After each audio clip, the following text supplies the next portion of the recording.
بار بار ان آیات کے پس منظر میں آپ دیکھ لیجئے، بار بار ایک ٹکڑا آ رہا ہے، وَلَوْلَا فَضْلُ اللَّهِ عَلَيْكُمْ وَرَحْمَتُهُ، چار چار مرتبہ بار بار یہ آیت کیوں لائی جا رہی ہے؟ ایک سوال ہے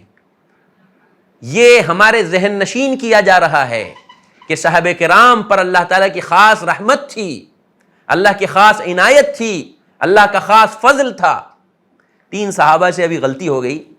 کہ انہوں نے اس تہمت میں حصہ لیا،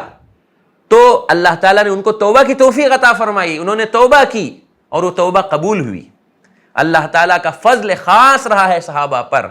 اللہ کی رحمت خاصہ رہی ہے صحابہ پر۔ بار بار اس مضمون کو یہاں ان آیات کے پس منظر میں گوش گزار کیا جا رہا ہے، ہمارے ذہنوں میں بٹھایا جا رہا ہے۔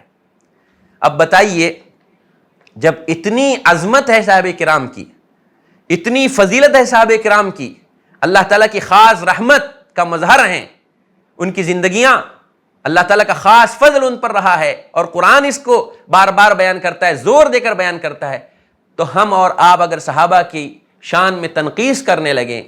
گستاخی کرنے لگیں، تو ہمارا ایمان کہاں کا، ہمارا انجام کیسا ہوگا، ہم خود سوچ لیں۔